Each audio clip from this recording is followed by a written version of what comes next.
Valiant defenders overcome evil cosmic invaders. This chapter in the life of my son Joseph is a joyous one because he gets to marry Emma, who he dearly loves, and finally meets the requirements of the Lord to obtain the record and receive the Urim Thummim. The devils wanted to stop the Book of Mormon from coming forth, but the angels of God overcame them and protected Joseph and the record. However, I'm getting ahead of myself.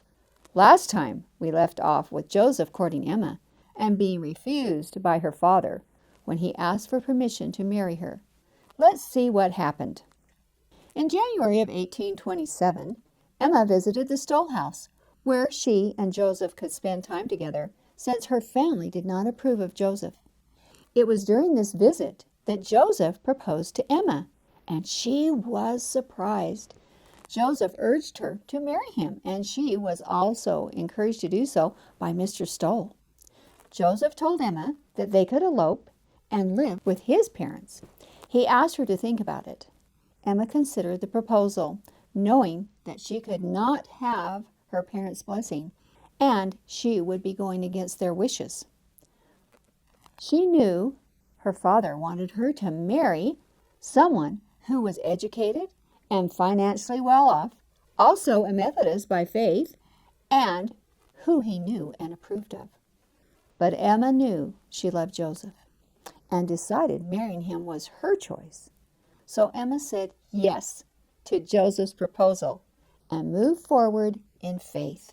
I think she prayed to know whether she should marry Joseph or not. On January 18th, 1827, Joseph and Emma were married by Zachariah Tarbill, the Justice of the Peace in South Bainbridge, New York, in his home. Joseph and Emma had their honeymoon at Josiah Stoll's, and then he took the newlyweds to Manchester to live with us. Before they arrived, I happily prepared and arranged my home for the reception of my son and his bride. When I finished, I looked around my new home and saw the various comforts that we had been given. I poured out my soul to God in thanks and praise for the many blessings which he had conferred upon us as a family. Joseph returned to us in good health and spirits with his kind and affectionate Emma. Soon after this, my husband sent Joseph to Manchester on business. We were expecting Joseph home around 6 o'clock in the evening, but he did not arrive.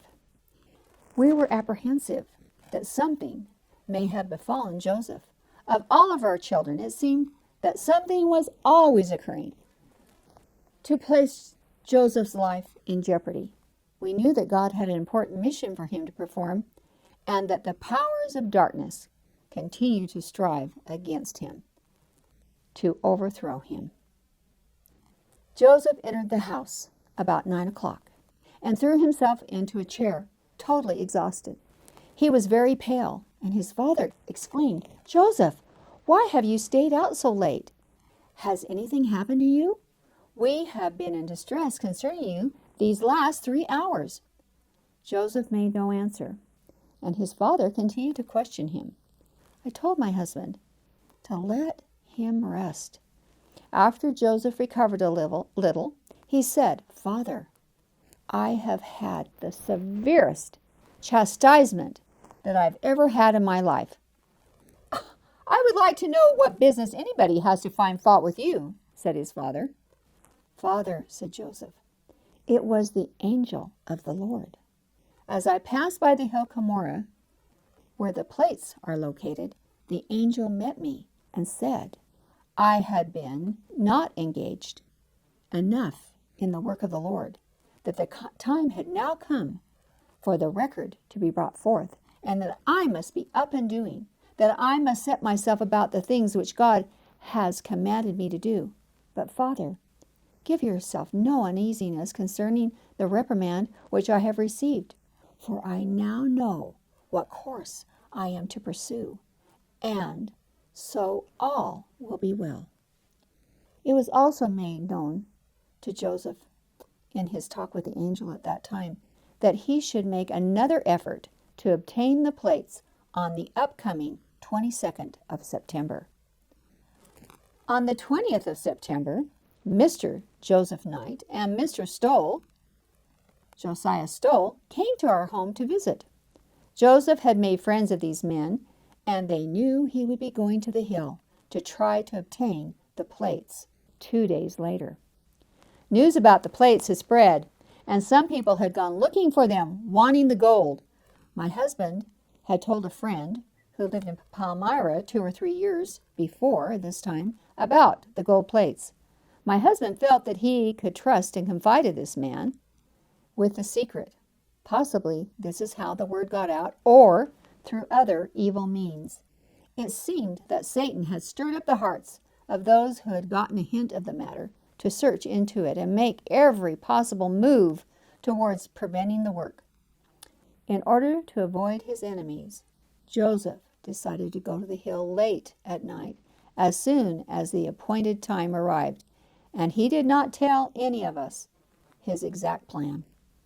In the evening of September the 21st, Joseph asked his father to go to the home of Samuel Lawrence, one of our neighbors. He was one of the money diggers hired by Josiah Stoll, who was a counterfeit seer. Using the power of Satan, he knew about the plates and the annual visits of Joseph. He had been to the hill himself and knew about the things contained therein and was determined to obtain them. He believed that it was his right to have a share in the gold Bible, as that was part of the contract of Josiah Stoll and the money diggers. Joseph wanted to make sure that Samuel was not planning to get out and go riding that night. If his father saw Samuel attempting such a thing, he was to warn him not to, or he would get a thrashing from Joseph. My husband came home and reported to Joseph that it was all well at the Lawrence home. Everything was quiet. I sat up late that night as I needed to work on my business of painting tablecloths, and I did not retire until past midnight. About 12 o'clock, Joseph came to me and asked if I had a chest with a lock and a key. I did not have one. I knew what he wanted it for, and I was greatly concerned. Joseph said, "Never mind, Mother. I can do well without it. For now, be calm. All is right."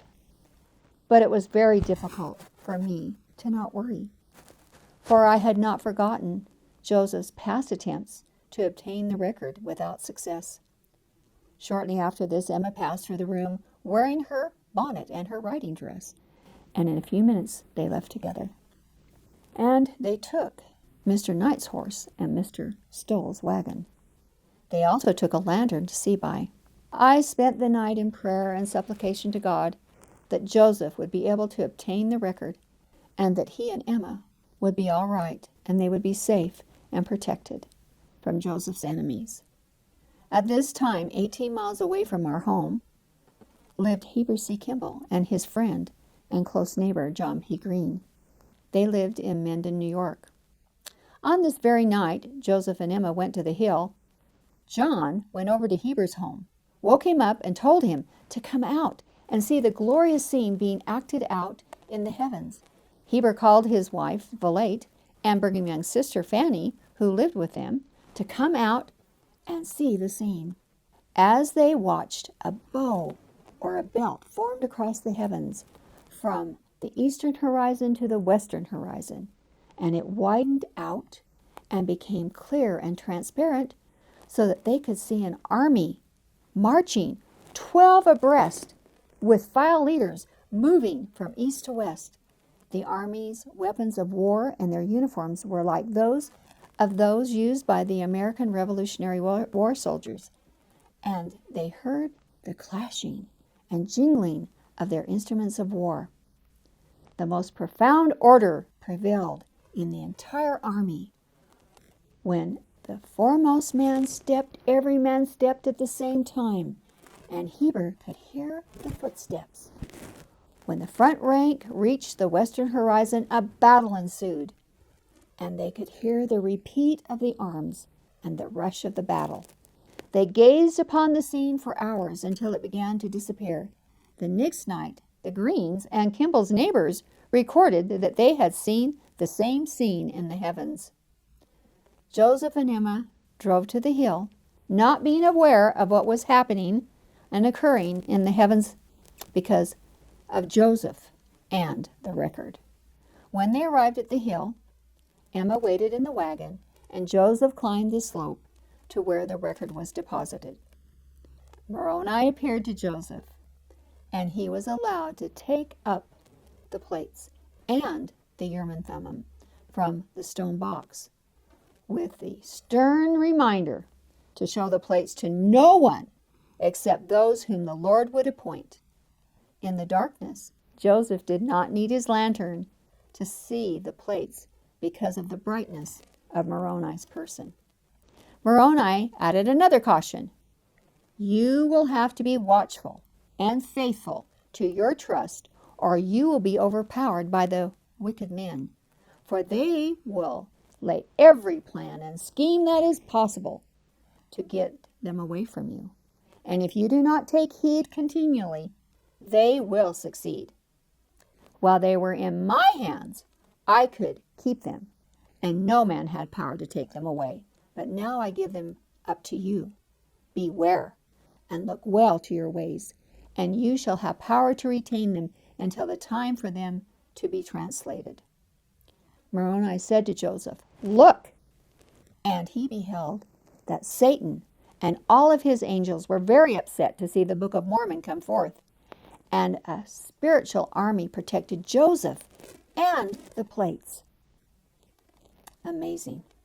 Joseph carried the plates and the Urim and Thummim down the hill, but he deposited the plates in a hollow log, since he did not have a chest with a lock and key. There he covered the log with brush and leaves to conceal it, and he carried the Urim and Thummim, which he called the key, with him, possibly under a silk handkerchief. Joseph met Emma, who was waiting for him, and they drove home as the sun was rising. I can only imagine the conversation that they had on the way home. In the morning, as I cooked breakfast and served it, I waited anxiously for Joseph and Emma's return. My heart fluttered at every footfall as I expected at any moment their return, and I feared the disappointment for Joseph if he didn't return with the plates. When the male portion of the family were seated at the breakfast table, my husband inquired after Joseph, for he was unaware that he and Emma had left home. I requested that he not call for Joseph, as it would be better for Joseph to eat with Emma, his wife. After my husband protested some more, I pointed out to him that he usually ate with Joseph, and perhaps he should think of Emma and consider her feelings this time. My husband finally consented to eat without Joseph. Then Mr. Knight came in, and he was very concerned because he could not find his horse, because he was thinking of returning home shortly.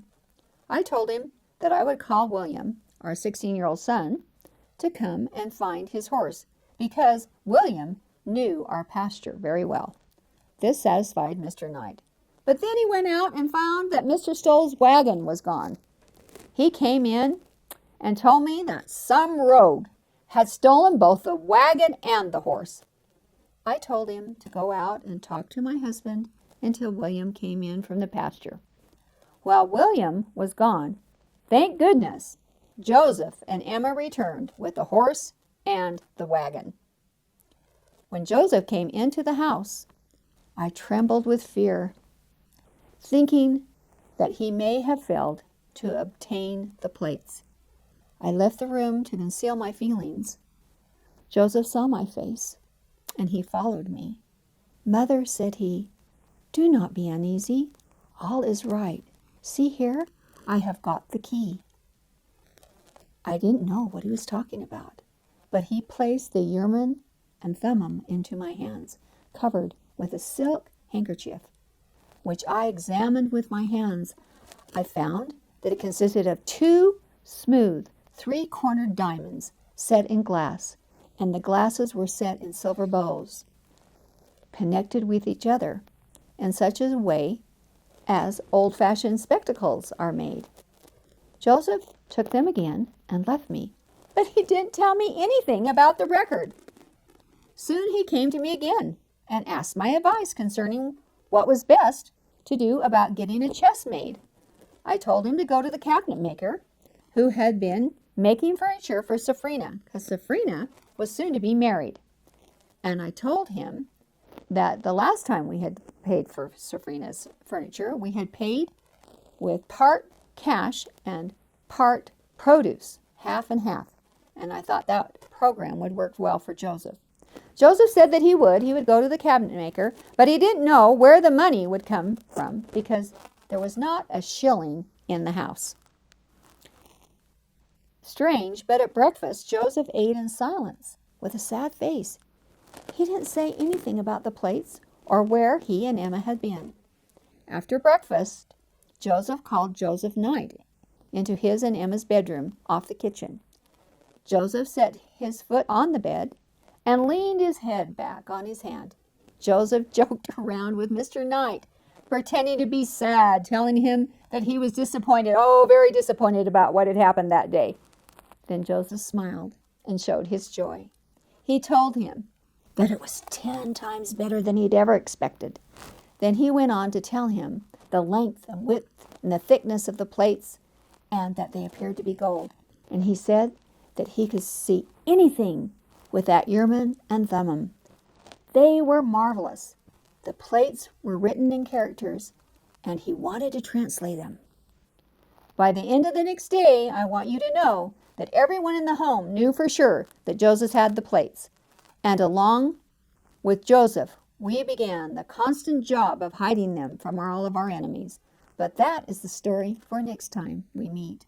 And I hope we get to meet soon. And until then, I pray that God will bless you in your search for truth.